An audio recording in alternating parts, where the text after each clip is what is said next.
preguntarnos lo siguiente: ¿hasta dónde se debe permitir la influencia cultural?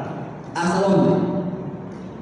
No voy a entrar en este famoso debate de las cosas adiáforas, neutrales, etc. Pero quisiera decir que hay unos principios grandes que podemos reflexionar. El primer principio es que es posible permitir una influencia que no comprometa la autoridad revelada de la palabra de Dios. La influencia de los pueblos sobre Israel puede notarse en aspectos generales que no necesariamente son nocivos para su fe, sino que eran influencias relativas al mismo hecho de ser seres humanos creados por el mismo Dios. Por ejemplo, en los países usamos una misma lengua, que es una manifestación cultural.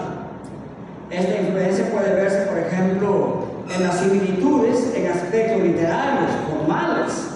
Ustedes escriben con lapicero, ustedes escriben en una cultura dada, si escriben poesía, la escriben con ciertos cánones de la literatura de su pueblo, etc. Podemos ver probablemente eso en Génesis en la Biblia. Algunos dicen que Génesis está escrito en forma de 11 tablillas, al estilo probablemente sumerio. Es una posibilidad.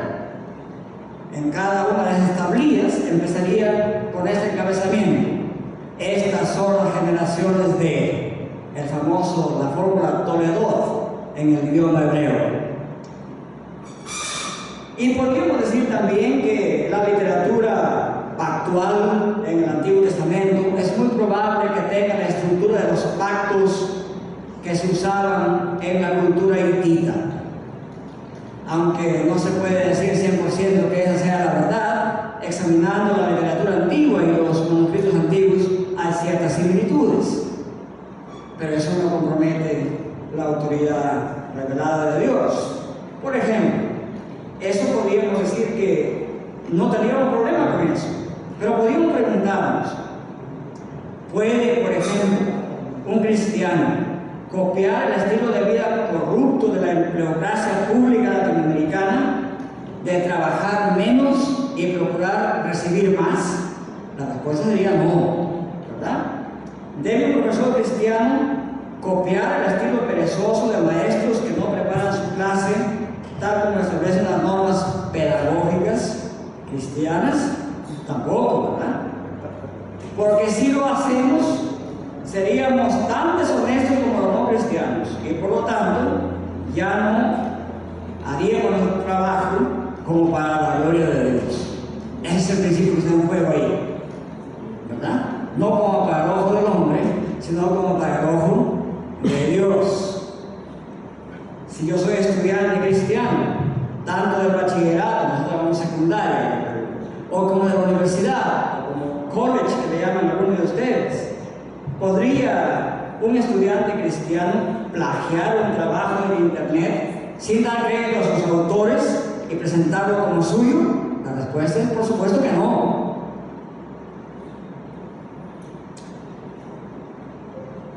Entonces, podríamos aceptar aquellas influencias que no comprometan la autoridad de Dios. Y, en segundo lugar, podríamos aceptar aquellas influencias que no comprometan tampoco nuestra ética cristiana. Hay varias cosas que podríamos decir así, pero me parece que es muy importante que tengamos en cuenta estos dos grandes aspectos generales.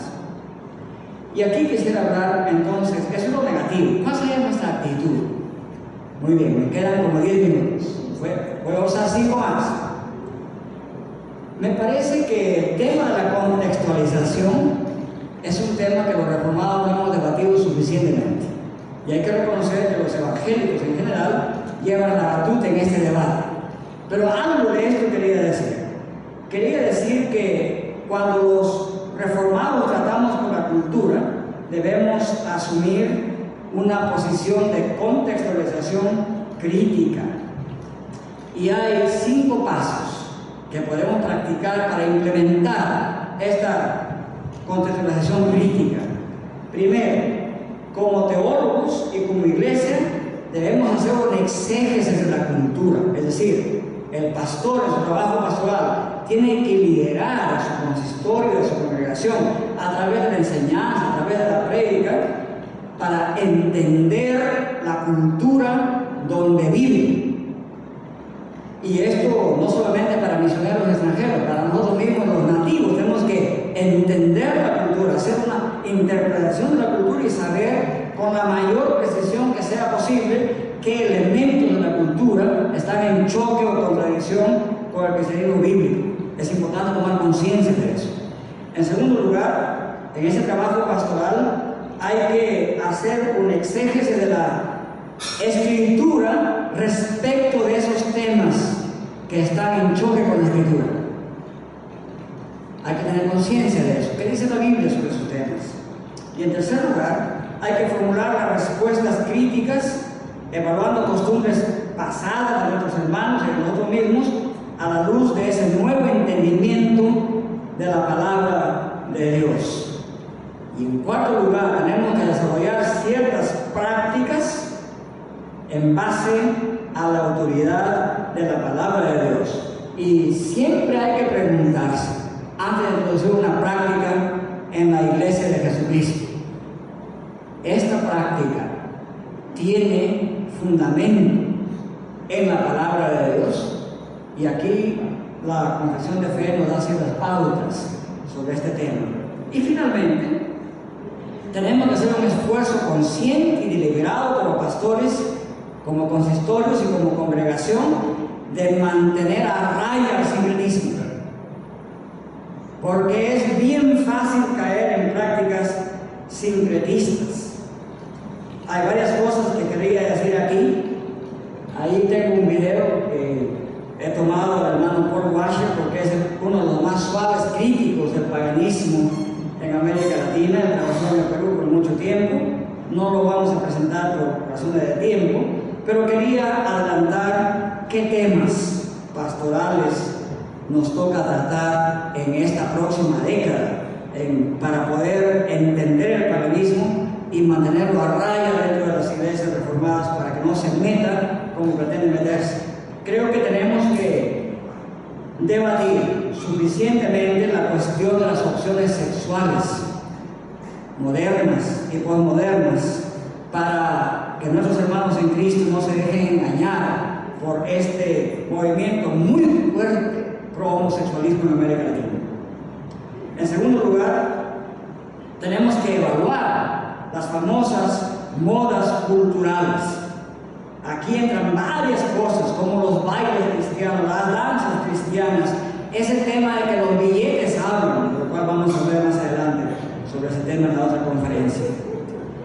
En tercer lugar, tenemos que discutir abiertamente y hacer propuestas en cuanto a cómo entender la libertad de conciencia y la libertad cristiana. Ciertamente esta no es una libertad para hacer lo que se nos dé la gana, porque nosotros no somos Cristo. Cristo es cabeza de la iglesia. Y si los reformados entendemos eso, debemos tener claro que toda práctica que no esté autorizada por la palabra de Dios, el pastor no tiene ninguna autoridad ni de fomentarla ni de permitirla.